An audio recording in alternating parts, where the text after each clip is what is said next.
നമസ്കാരം. ഓരോ വർഷം കഴിയുമ്പോഴും ആ വർഷത്തിൽ നിരത്തിലിറങ്ങിയ വണ്ടികളിലെ മികവ് പരിശോധിച്ചുകൊണ്ട് ഏതാണ് നല്ല വണ്ടി അല്ലെങ്കിൽ കാർ ഓഫ് ദി ഇയർ അങ്ങനെയുള്ള കാര്യങ്ങളൊക്കെ പരിശോധിച്ചുകൊണ്ട് ഒരുപാട് പോളുകളും ഒരുപാട് പ്രോഗ്രാംസ് നടക്കാറുണ്ട്. അങ്ങനെ നമ്മൾ ഇത്തവണ നമ്മുടെ വെബ്സൈറ്റിൽ ഒരു പോൾ ഉണ്ടായിരുന്നു, ഏതാണ് മികച്ച വണ്ടി എന്ന് നിങ്ങൾക്ക് തോന്നുന്നതെന്ന് വെച്ചിട്ട്. ആ ഒരു ചോദ്യത്തിന് ഉത്തരമായിട്ട് കുറേ അധികം ആൻസേഴ്സ് കിട്ടി, കുറേ അധികം പോൾ കിട്ടി. അങ്ങനെ കിട്ടിയ ആ ഒരു പോൾ കിട്ടിയ വണ്ടികളിൽ 2 വണ്ടികൾ ഒന്നും നമ്മുടെ കൂടെ ഉണ്ട്. വണ്ടിപ്രാന്തൻ്റെ പുതിയ വീഡിയോയ്ക്ക് എല്ലാവർക്കും സ്വാഗതം. അപ്പോൾ നിങ്ങൾക്ക് ആ വണ്ടി ഏതാണെന്ന് ഗസ് ചെയ്യേണ്ട കാര്യമില്ല, കാരണം എൻ്റെ പിന്നിൽ കിടപ്പുണ്ട് ആ വണ്ടി. അതൊരു MPV ആണ്. എനിക്ക് തോന്നുന്നു മികച്ച ഒരു MPV എന്ന് പലരും പറഞ്ഞാൽ, മികച്ച MPV എന്ന് പലരും വിധി എഴുതിയ കിയ കാരൻസ് ആണത്. അപ്പോൾ ഈ ഒരു വണ്ടി മാത്രമല്ല, നമ്മുടെ റിസൾട്ട് ഒരു വണ്ടി കൂടി ഉണ്ട്. ആ ഒരു വണ്ടിയുടെ വീഡിയോ നമ്മൾ എന്തായാലും ചെയ്യുന്നുണ്ട്. അപ്പോൾ കിയ കാരൻസ് എന്തുകൊണ്ട് ആളുകൾക്ക് പ്രിയപ്പെട്ടതാക്കി നമുക്ക് പരിശോധിക്കാം. അതായത് കുറച്ച് കാര്യങ്ങൾ, എന്താണ് വണ്ടിയുടെ കാര്യം, എന്താണ് പ്രാക്ടിക്കാലിറ്റി, എന്താണ് വാല്യൂ ഫോർ മണി, മൈലേജ്, അങ്ങനെയുള്ള എല്ലാ കാര്യങ്ങളും പറഞ്ഞുകൊണ്ട് വീഡിയോ ചെയ്യാം. സ്വാഗതം. അപ്പോൾ ഞാൻ പറഞ്ഞൊരു കാര്യമുണ്ട്, ഏതൊരു വണ്ടിക്കും ഒരുപാട് പ്രത്യേകതകളുണ്ട്, ഒരുപാട് നെഗറ്റീവുകൾ ഉണ്ടാവാറുണ്ട്, ഒരുപാട് പോസിറ്റീവുകൾ ഉണ്ടാവാറുണ്ട്. അപ്പോൾ നമുക്ക് ഇന്ന് കുറച്ച് പോയിന്റുകളാണ് പരിശോധിക്കാനുള്ളത്. വണ്ടിയുടെ റിവ്യൂ എന്ന നിലയ്ക്ക് ഒരു വീഡിയോ ഞാൻ ഓൾറെഡി ചെയ്തുകൊണ്ട് ആ ഒരു കാര്യത്തിലേക്ക് ഇനി പോകേണ്ട കാര്യമില്ലല്ലോ. അപ്പോൾ നേരെ നമുക്ക് കിയ കാരൻസിലേക്ക് പോകാം. നമ്മളുടെ സ്ഥിരം ലൊക്കേഷനിലാണ് കാരൻസ് കിടക്കുന്നത്. ഇവിടെ നല്ല കാറ്റുണ്ടേ, വയലൊക്കെ ശരിക്കും കാറ്റത്ത് ഇങ്ങനെ ആടുന്നുണ്ട് അല്ലെങ്കിൽ ഇളകുന്നുണ്ട്. അപ്പോൾ വീണ്ടും കിയ കാരൻസിലേക്ക് വന്നു കഴിഞ്ഞാൽ ആ ഒരു വണ്ടി ഇറങ്ങി വന്നപ്പോഴേ കൺസർവേറ്റീവ് ആയിട്ടുള്ള രൂപമൊന്നും അല്ലാത്ത ഒരു വണ്ടിയായിരുന്നു. അതായത് തീർത്തും ഒരു പ്രത്യേകതയുള്ള രൂപമായിരുന്നു. ഇപ്പോൾ ഫ്രണ്ട് ആണെങ്കിലും ആ ഒരു LED ഹെഡ്ലാമ്പിൻ്റെ ആ ഒരു കണക്റ്റിംഗ് ആയിട്ടുള്ള ആ ഒരു ഗ്ലോസി ബ്ലാക്ക് ഫിനിഷും ആ ഒരു ക്രോം എലമെൻറ്റുകളും അല്ലെങ്കിൽ എയർ ഡാമും എല്ലാം തന്നെ മറ്റു വണ്ടികളിൽ നിന്നൊരു വ്യത്യസ്തത തോന്നിച്ചിട്ടുണ്ടായിരുന്നു. കൂടാതെ വശങ്ങളിൽ വീല് വലിയ ഒരു വീലൊന്നല്ല, എന്നാലും നല്ല വീല്, നല്ല ഭംഗിയുള്ള പ്രപ്പോർഷനൊക്കെ ആയിട്ട് ഒരു മികച്ച ഒരു MPV എന്ന നിലയ്ക്ക് കാഴ്ചയ്ക്ക് ഭംഗിയുള്ള വണ്ടിയായിട്ട് കിയ കാരൻസിനെ തോന്നിയിട്ടുണ്ടായിരുന്നു. ഇപ്പോൾ ഗ്ലാസിൻ്റെ മുകളിൽ കൊടുത്ത ആ ഒരു വെട്ട് കണ്ടോ, ചെറിയ വെട്ട് എന്ന് പറയുമ്പോൾ ആ ഒരു ചെറിയ ഡിസൈൻ എലമെൻറ്റ്, അത് മാത്രമല്ല ബോണറ്റിൻ്റെ ക്രീസിങ്, വശങ്ങളിലെ ആ ഒരു ബോഡി ലൈൻ എല്ലാം തന്നെ മനോഹരമാണ് എന്നുള്ളതാണ്. MPV അല്ലെങ്കിൽ MUV അല്ലെങ്കിൽ ഒരു വാൻ എന്നൊക്കെ ലളിതമായി പറയാം. എന്നാലും ആ ഒരു ഭംഗിയുള്ള വാൻ അല്ലെങ്കിൽ ഭംഗിയുള്ള MPV എന്ന നിലയ്ക്കൊക്കെ ഈ ഒരു കിയ കാരൻസിനെ കാണാം എന്നുള്ളതാണ്. ഇപ്പോൾ റൂഫ് റെയിൽസ് ഉണ്ട് SUV-കളുടെ പോലെ. കൂടാതെ ഈ ഒരു വണ്ടി ഇത്തിരി ആക്സസറീസ് ചെയ്താണ്, അതുകൊണ്ട് തന്നെ ആ ഒരു സ്റ്റെപ്പുകൾ കാണാം. ഇപ്പോൾ അലവിലാണ്, ഭംഗിയുള്ള അലവിലാണ്. മുന്നിലും പിന്നിലും ഡിസ്ക് ബ്രേക്കുകൾ ഉണ്ടായിരുന്നു. 15 വീലുകളാണ്, 215, ആ ഒരു 55, 16 വീലുകളാണ്. നല്ല ഭംഗിയുള്ള അലവിലാണ്. അങ്ങനെ കുറേ അധികം കാര്യങ്ങളുണ്ട്. ഇപ്പോൾ ക്വാർട്ടർ ഗ്ലാസ് എന്ന് പറയാൻ പറ്റില്ല, 3rd റോയിലേക്ക് വെളിച്ചം വീശാനുള്ള ഗ്ലാസ്സാണ്. ആ ഗ്ലാസിൻ്റെ മുകളിൽ കൊടുത്തുള്ള ഒരു എലമെൻറ്റും കൂടാതെ ആ ഒരു ക്രോം ബോർഡറും എല്ലാം തന്നെ കിയ കാരൻസിൻ്റെ ഭംഗിക്ക് സഹായകമായിട്ടുണ്ടായിരുന്നു, അല്ലെങ്കിൽ സഹായകമായിട്ടുണ്ട്. കിയ കാരൻസിൻ്റെ പിന്നിലും LED ഹെഡ്ലാമ്പ്സ് പോലെ തന്നെ ടെയിൽ ലാമ്പുകൾ LED തന്നെയാണ്. കൂടാതെ ആ ഒരു കണക്റ്റിംഗ് ആയിട്ടുള്ള ഒരു LED ബാറും വലിയ ഗ്ലാസ് ഏരിയയും കൂടാതെ ആ ഒരു ഇൻബിൽറ്റ് ആയിട്ടുള്ള സ്പോയിലറും ഷാർക്ക് ഫിൻ ആൻഡ്രയും അല്ലെങ്കിൽ ആ ഒരു താഴെ കൊടുത്ത ആ ഒരു ക്രോം എലമെൻറ്റുകളും അതിൻ്റെ മുകളിലെ ഡിസൈനും എല്ലാം തന്നെ മനോഹരമാണ്. താഴെയാണ് വീല് എന്ന് പറയുമ്പോൾ ആ ഒരു ബൂട്ട് സ്പേസ് തീർത്തും ആ ഒരു കോംപ്രമൈസ് സീറ്റിലാണ്, 3 റോ സീറ്റുകളാണെങ്കിലും. പിന്നെ മുകളിൽ കണ്ട ഒരു പ്രധാന കാര്യം എന്ന് പറയുന്നത് സൺറൂഫ് പനോരമിക് അല്ല എന്നുള്ളതായിരുന്നു. എന്നാലും സൺറൂഫ് ഉണ്ട് എന്നുള്ളതൊരു ഗുണം തന്നെയാണ്. അങ്ങനെ നോക്കുമ്പോൾ ഒരു നല്ല ഡിസൈനുള്ള ഒരു MPV അല്ലെങ്കിൽ MUV ആണ് കിയ കാരൻസ്. ഇപ്പോൾ കിയ കാരൻസിൻ്റെ ഒരു പ്രപ്പോർഷനൊക്കെ നല്ലതാണ്. കൂടാതെ കാഴ്ചകളുടെ ക്യൂട്ട്നെസ് ഉണ്ട്. ഇപ്പോൾ ചില കളറുകൾ, ഇപ്പോൾ റെഡ് ആണെങ്കിലും ബ്ലാക്ക് ആണെങ്കിലും ഒക്കെ നല്ല ഭംഗിയുണ്ട്. കൂടാതെ ആക്സറീസ് ചെയ്യുമ്പോൾ ക്രോമിൻ്റെ എലമെൻറ്റ് വരുമ്പോൾ ബോറാവാതെ ക്രോമിൻ്റെ എലമെൻറ്റുകൾ തീർത്തും ഒരു നല്ല ഭംഗി കൊടുക്കുന്ന ഒരു ഡിസൈൻ രൂപമാണ് ഈ ഒരു കിയ കാരൻസ് എന്ന് എനിക്ക് തോന്നി. നിങ്ങൾക്ക് എന്തോ എന്താണ് കമൻറ്റ് ചെയ്യുക. മാത്രമല്ല ആ ഒരു അൺകൺസർവേറ്റീവ് ആയിട്ട് ലുക്ക്, അതായത് ആ ഒരു ഫ്രണ്ട് അല്ലെങ്കിൽ ആ ഒരു വശങ്ങൾ അല്ലെങ്കിൽ ബാക്കൊക്കെ തന്നെ തീർത്തും ഒരു പുതുമ, ഒരു ഫ്രഷ് എന്ന നിലയ്ക്കായിരുന്നു കിയ കാരൻസ് വന്നത്. ഒരിത്തിരി ഫ്രഷ്നെസ് കൊടുത്തിട്ടുണ്ട്. മാത്രമല്ല ഇപ്പോൾ നിരത്തിൽ കാണുന്ന വണ്ടികളിൽ നിന്ന് ഒരിത്തിരി വ്യത്യസ്തതയുണ്ട് എന്നുള്ളതൊക്കെ തന്നെയും കിയ കാരൻസിൻ്റെ ഡിസൈൻ എലമെൻറ്റുകളുടെ ഒരു മികവായിട്ട് കാണാമെന്നുള്ളതാണ്. സേഫ്റ്റി ആസ്പെക്ട്, ഇപ്പോൾ സുരക്ഷയുടെ കാര്യത്തിലും കിയ കാരൻസിന് അത്യാവശ്യം ഫീച്ചേഴ്സ് ഉണ്ട്. ഇപ്പോൾ 6 എയർ ബാഗുകൾ, ESP അല്ലെങ്കിൽ എന്താ പറയുക, അങ്ങനെയുള്ള കാര്യങ്ങളൊക്കെ തന്നെ കാണാം. ഇലക്ട്രോണിക് സ്റ്റെബിലിറ്റി പ്രോഗ്രാം സ്വിച്ച് നമ്മൾ ചെയ്തതിൻ്റെ അപ്പുറത്ത് കണ്ടു. ആ റിവ്യൂ ഞാൻ തീർത്തും കാണിച്ചിട്ടുണ്ട്. കൂടാതെ ഡാഷ്ബോർഡിൻ്റെ ഒരു ഭംഗി, അത്യാവശ്യം നല്ല ഭംഗിയുള്ള ഡാഷ്ബോർഡാണ്. എനിക്ക് തോന്നുന്നു ഏറ്റവും മികച്ച USP എന്ന് പറയുന്നത് ഇരുന്ന് യാത്ര ചെയ്യാനുള്ള സൗകര്യമാണ്. 3 റോ സീറ്റിലും അത്യാവശ്യത്തിന് ഇരുന്ന് യാത്ര ചെയ്യാന്നുള്ളൊരു കാര്യമായിട്ട് കാണാം. അതായത് ബാക്കിലെ സീറ്റ്, അതായത് മിഡിലെ സീറ്റ് നമുക്ക് അങ്ങോട്ടും ഇങ്ങോട്ടും ആ ഒരു സ്ലൈഡ് ചെയ്യാനുള്ളൊരു മെക്കാനിസം ഉണ്ട്. ഞാൻ എന്തായാലും ആ ഒരു കാര്യം കാണിക്കാന്ന് പറയുമ്പോൾ എന്തായാലും വീഡിയോ ഉണ്ടെന്നല്ല ഒന്നും പറയാം. അത് മാത്രമല്ല ഇരിക്കുന്നത് ഒരു കുഞ്ഞു കാറിലാണെന്നൊരു ഫീൽ ഉണ്ട്, പക്ഷേ അത്യാവശ്യം സ്പേഷ്യസ് ആയിട്ടുള്ള വണ്ടിയാണ്. അതായത് ഇരുന്ന് യാത്ര ചെയ്യാൻ ഒരു കാർ ഓടിക്കുന്ന പോലെ എന്നുള്ളൊരു ഗുണം കൂടി ഈ ഒരു MPV അല്ലെങ്കിൽ MUV ഉണ്ട് എന്നുള്ളത് കൂടി പറയേണ്ടതുണ്ട്. കിയ കാരൻസിന്റെ മറ്റൊരു ഗുണമാണത്. ഈ ഒരു ഡാഷ്ബോർഡ് നോക്കിയേ, ആ ഒരു ഡോർ പാഡ് അങ്ങ് തുടങ്ങിയിട്ടേ ഒരു വലിയ പ്ലേറ്റോട് കൂടിയ കുറേ അധികം ഡിസൈൻ എലമെന്റ് ഉണ്ട് കാണുന്നുണ്ടാവും. 10.25 ഇഞ്ച് ആ ഒരു ടച്ച് സ്ക്രീൻ, കിയ കണക്റ്റോട് കൂടിയ ടച്ച് സ്ക്രീൻ ഉണ്ട്. കൂടാതെ ഈ ഒരു ഡാഷ്ബോർഡ് അവസാനിക്കുന്നത് എവിടെ നോക്കിയേ, അടുത്ത ഡോറിലാണ്. തീർത്തും ഭംഗിയുള്ള ഒരു എലമെന്റ് അല്ലേ ഇത്. ഇതൊക്കെ ശരിക്കും പറഞ്ഞാൽ ഫങ്കി ആയിട്ടുള്ള കാര്യമാണ്, പുതുമകളാണ് എന്നുള്ളതാണ്. അതായിരുന്നു കിയ കാരൻസിന്റെ മറ്റൊരു പ്രത്യേകത. ഒരിത്തിരി പുതുമകൾ കൊണ്ടാണ് ഈ ഒരു വണ്ടി വന്നത് എന്നുള്ളത് തന്നെയാണ്. ഇനി താഴെ കാണുന്ന ആ ഒരു AC വെന്റ്, അണമുറിയാത്ത AC വെന്റ് എന്നുള്ള ഒരു ഫീൽ ഉണ്ട്. ശരിക്കും അണമുറിയാത്ത AC വെന്റ് അല്ല, അതിനൊരു ഡെമ്മിയൊക്കെ ഉണ്ട്. എന്നാലും ഈ ഒരു AC വെന്റിന്റെ ഒരു കാഴ്ച എന്ന് പറയുന്നത് തീർത്തും മനോഹരമാണെന്നുള്ളതാണ്. അതിനുള്ളിലൂടെ ആംബിയൻ ലൈറ്റും കൂടി ഉണ്ട്. ഈ ഡാഷ്ബോർഡിൽ ഈ ഒരു ചെറിയ സിമ്പിൾ ഉണ്ടോ? ഈ സിമ്പിൾ എന്ന് പറയുന്നത് ഒരു വെൻ്റ് ഉണ്ട്. ഈ വെൻ്റ് എന്ന് പറയുന്നത് ഈ ഒരു ഫ്രാഗ്രൻസിൻ്റെ ആ ഒരു സംഗതി കുത്തിവയ്ക്കാനുള്ളതാണ്. കൂടാതെ ഇവിടെ കപ്പ് ഹോൾഡർ ഉണ്ട്. ഡാഷ്ബോർഡിനെ കുറിച്ച് പറയുമ്പോൾ ഈ AC കൺട്രോൾസിൻ്റെ കാര്യം കൂടി പറയണം. ഈ ഒരു ടോഗിൾ സ്വിച്ചുകളും അല്ലെങ്കിൽ ഈ ഒരു ടച്ച് സ്ക്രീനിൻ്റെ ആ ഒരു താഴെയുള്ള ഈ ഒരു ഡിസൈൻ എലമെൻ്റൊക്കെ തന്നെ അത്യാവശ്യം നല്ല കാലികമാണ്, കാണാൻ ഭംഗിയുണ്ട് എന്നുള്ളത് തന്നെയാണ്. 12 വോൾട്ട് ചാർജിങ് സോക്കറ്റ്, ആ ഒരു USB-C wireless charging, multiple charging options കൂടി ഈ ഒരു കിയ കാരൻസ് ഉണ്ട്. ഈ ഒരു സ്വിച്ച് കണ്ടോ, ഹിൽ ഡിസൈൻ കൺട്രോളിൻ്റെ ആണ്. കൂടാതെ പാർക്കിംഗ് ക്യാമറ അല്ലെങ്കിൽ പാർക്കിംഗ് സെൻസേഴ്സ് അങ്ങനത്തെ കാര്യങ്ങളുടെ സ്വിച്ചുകളൊക്കെ തന്നെ കാണാം.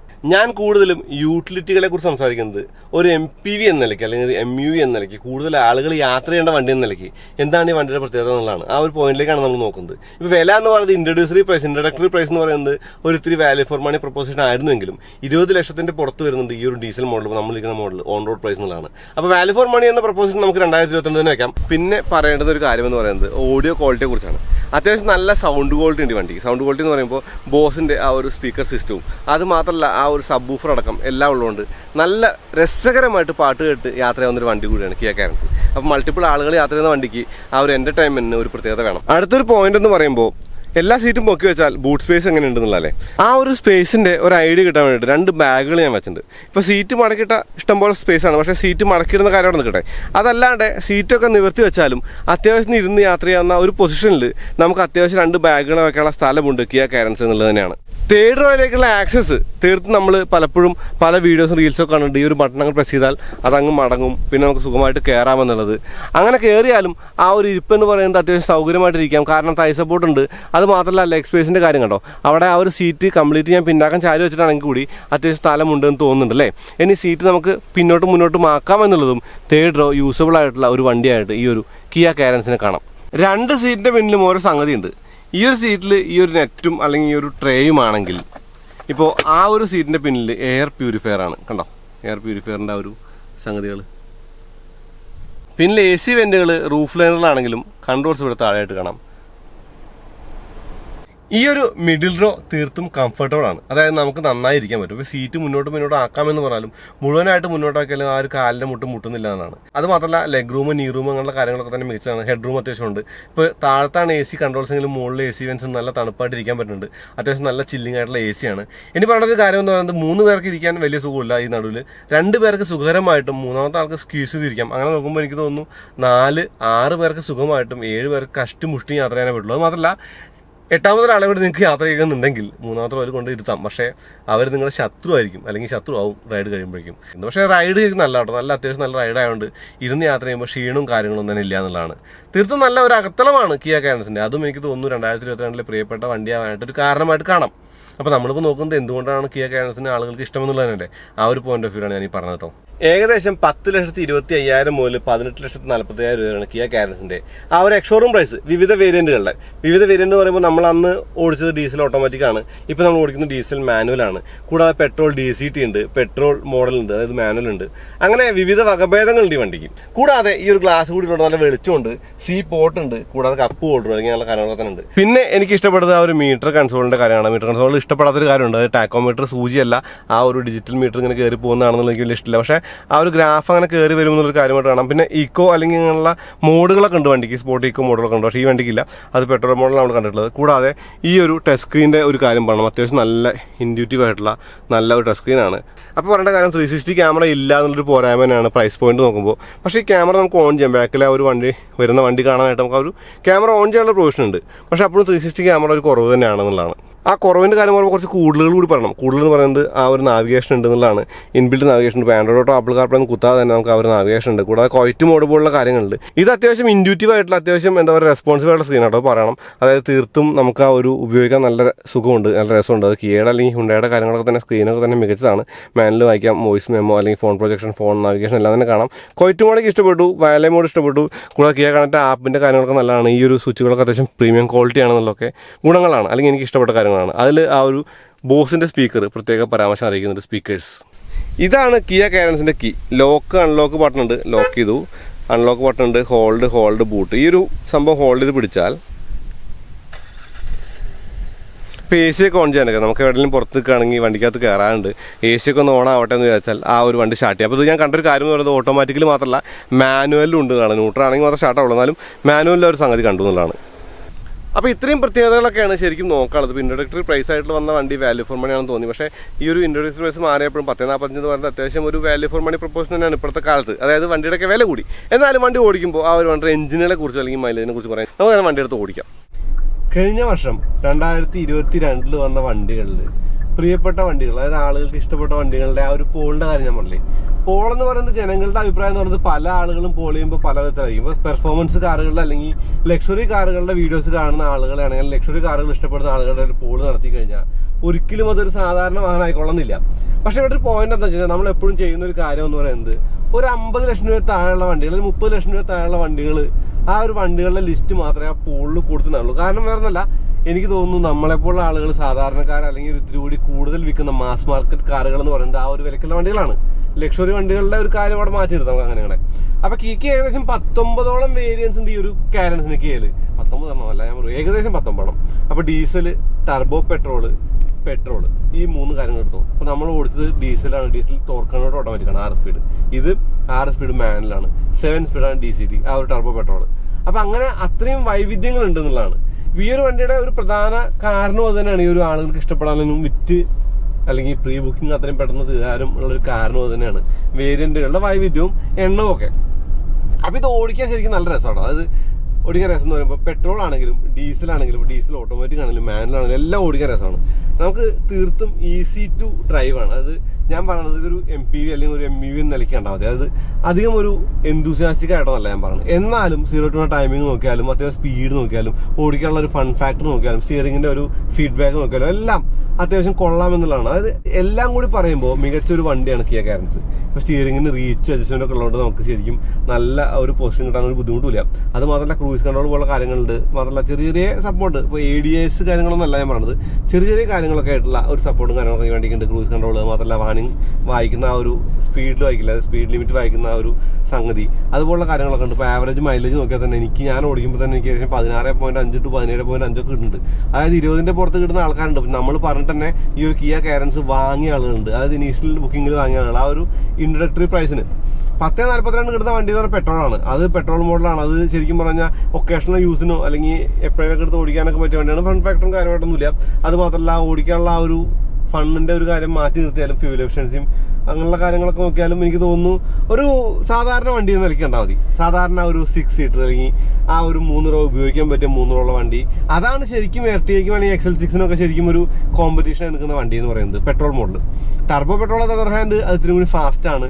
ഒരിത്തിരി കൂടി ഓടിക്കാനായിട്ട് ഒരു ഫൺ ഫാക്ടർ ഒക്കെ ഉണ്ട്. 7 സ്പീഡ് DCT കൂടി ആയി കഴിഞ്ഞാൽ ഒരിത്തിരി ക്യുക്കാണ് കാര്യങ്ങൾ. DCT ഒരു കാര്യങ്ങളൊക്കെ രസമാണ് ഓടിക്കാൻ. അങ്ങനെ കുറെ കാര്യങ്ങൾ അതിനകത്തും വരും. പക്ഷേ എനിക്ക് തോന്നുന്നൊരു കാര്യം, ഏറ്റവും കൂടുതൽ തിളങ്ങുന്ന ഒരു കാര്യം, ഏറ്റവും കൂടുതൽ ഈ വണ്ടി ഷൈൻ ചെയ്യുന്നത് ഡീസൽ മോഡലാണ്. ഇപ്പോൾ ഡീസൽ ഓട്ടോമാറ്റിക് ഓടിച്ചപ്പോൾ എനിക്ക് തോന്നിയൊരു കാര്യമുണ്ട്, കൊള്ളാമെന്നുള്ളത്. ഡീസൽ മാനുവൽ അങ്ങനെ തന്നെ 6 ഗിയർ ബോക്സ് ആണ്, 6 സ്പീഡ് ഗിയർ ബോക്സ് ആണ്. അപ്പോൾ നമുക്ക് ഗിയർ ഷിഫ്റ്റ് ഒക്കെ തീർത്തും ഈസി ടു ഷിഫ്റ്റ് ആണ്. ക്ലിക്കിംഗ് സൗണ്ട് ഷിഫ്റ്റ് ആവും. അത് മാത്രമല്ല നമ്മൾ ഓരോ എന്താ പറയുക ഗിയറിൽ ഓടിക്കുമ്പോൾ, ഇപ്പോൾ 6ാമത്തെ ഗിയറിൽ ഞാൻ ഓടിക്കാന്ന് വെച്ചു. 4ാമത്തെ ഗിയർ ആണെങ്കിൽ ഇൻഡിക്കേഷൻ ഉണ്ട്. അതായത് ഗിയർ അപ്പ് ഡൗൺ ഇൻഡിക്കേഷൻ ഉണ്ട്. 4ാമത്തെ ഗിയറിൽ നിന്ന് ഓടിച്ചുകൊണ്ടിരിക്കുമ്പോൾ 40 കിലോമീറ്റർ സ്പീഡ് ഓടിക്കുമ്പോഴും വലിയ സ്ട്രെയിൻ ഒന്നുമില്ല വണ്ടിക്ക്. 1200 RPM ആണ്. അത് 1.2 എഴുതി കാണിക്കാനുള്ളൂ, മറ്റേ ഈ ഒരു സൂചിയല്ലോ. അപ്പോൾ 1200 RPM ഇങ്ങനെ ഓടിക്കുമ്പോൾ ആ ഒരു ടോർക്കി നാച്ചുറലുണ്ട്. അത്യാവശ്യം നല്ല ഒരു രസമുണ്ട് ഓടിക്കാനായിട്ട്. പിന്നെ ഇരിക്കുന്ന സീറ്റിന്റെ ഒരു സപ്പോർട്ട് കൊള്ളാം, നല്ല കംഫർട്ടബിൾ ആണ്. അങ്ങനെ കുറച്ച് കാര്യങ്ങൾ കൂടിയുണ്ട്. അപ്പോൾ ഞാൻ പറഞ്ഞൊരു കാര്യം എന്ന് പറയുന്നത് ലോങ് ഡ്രൈവിന് പറ്റിയൊരു വണ്ടി. പിന്നെ ഈ ഒരു കാറ്റഗറിയിൽ കുറേ അധികം കാര്യങ്ങൾ ഈ വണ്ടിക്കുണ്ട്. 4 വീലിൽ ഡിസ്ക് ബ്രേക്കുകളാണെന്നുള്ള ഒരു കാര്യമാണ്. ESP പോലുള്ള കാര്യങ്ങൾ, അതായത് സ്റ്റെബിലിറ്റി പ്രോഗ്രാം പോലുള്ള കാര്യങ്ങളുണ്ട്. ഫ്രണ്ട് വീൽ ഡ്രൈവ് ആണെന്നുള്ളതാണ്. ഇപ്പോൾ ഇന്നോവയായിട്ടൊക്കെ കമ്പയർ ചെയ്യുമ്പോൾ ഒരു ഇത്തിരി ബുദ്ധിമുട്ട് തോന്നും. പക്ഷേ ഇന്നോവ പുതിയ ഹൈക്രോസ് ഒക്കെ ഫ്രണ്ട് വീൽ ഡ്രൈവ് ആണ്. പിന്നെ പ്രൈസ് പോയിന്റ് കൂടി ഉണ്ട്. ഇപ്പോൾ ഇന്നോവ എന്ന് പറയുന്നത് ഏകദേശം ഇതിന്റെ ഒരു 10 ലക്ഷം രൂപ കൂടുതൽ വരുന്ന വണ്ടിയാണ്. ടോപ്പ് എൻഡ് നോക്കി കഴിഞ്ഞാൽ ആ ഒരു ലെവലിൽ നോക്കുമ്പോൾ എനിക്ക് തോന്നുന്നു ഇന്നോവയുടെ ഒരു വില ഈ ഒരു വണ്ടിയെ കുറച്ചും കൂടി ബിഗർ ആക്കുന്നുണ്ട്. എന്ന് വെച്ചാൽ ആ ഒരു വിലയ്ക്ക് കിട്ടുന്ന, അതായത് വാല്യൂ ഫോർ മണി പ്രപ്പോസൽ അങ്ങനെ നോക്കുമ്പോഴേ ശരിക്കും ഒരുപാട് കാര്യങ്ങൾ കുറഞ്ഞ വിലയ്ക്ക് കിട്ടുന്ന ഒരു വണ്ടി എന്ന നിലയ്ക്ക് ഈ വണ്ടി കാണാം. ഇന്നോവായിട്ട് കമ്പയർ ചെയ്യുമ്പോഴാണ്. അല്ലാതെ ഈ വണ്ടിയുടെ വലിപ്പം 1.5 എഞ്ചിന് നോക്കുമ്പോൾ തീർത്തും ആ ഒരു 22 ലക്ഷം രൂപയോളം ഓൺ റോഡ് പ്രൈസ് വരുന്ന ഒരു മോഡലാണിത്, ഡീസൽ മാനുവൽ. അപ്പോൾ എനിക്ക് തോന്നുന്നു ആ ഒരു പൈസയ്ക്ക് 21 ലക്ഷം, 22 ലക്ഷം സംതിങ് അത്രേ ഉള്ളൂ. അപ്പോൾ ആ ഒരു പൈസയ്ക്ക് അത്യാവശ്യം വാല്യൂ ഫോർ മണി ഒന്നും പറയാൻ പറ്റില്ല. പക്ഷേ ഫീച്ചേഴ്സ് നോക്കുമ്പോൾ, സ്ഥല സൗകര്യങ്ങൾ നോക്കുമ്പോൾ, ഓടിക്കാനുള്ള സുഖം നോക്കുമ്പോൾ, ഫൺ ഫാക്ടർ നോക്കുമ്പോൾ ഡീസൽ എഞ്ചിൻ നിലയ്ക്ക് മികച്ചൊരു വണ്ടിയാണ് ഈ ഒരു Kia Carens. Diesel model, diesel automatic ആണെങ്കിലും മാനുവൽ ആണെങ്കിലും എന്നുള്ളതാണ്. കുറച്ചുകൂടി ഫൺ വേണമെങ്കിൽ നമുക്ക് DCT ഉള്ള ആ ഒരു ടർബോ പെട്രോൾ മോഡൽ എടുക്കാം. കിയ കാരൻസിന്റെ 2 എഞ്ചിന് 1.5 ആണ്. അതായത് പെട്രോൾ 1.5 ആണ്, ഡീസൽ 1.5 ആണ്, ടർബോ 1.4. അതായത് സ്പെക്കിന്റെ കാര്യം കൂടി പറഞ്ഞാൽ ഏകദേശം 114 BHP പവർ ഉണ്ട് വണ്ടിക്ക്, ബ്രേക്ക് ഹോഴ്സ് പവർ.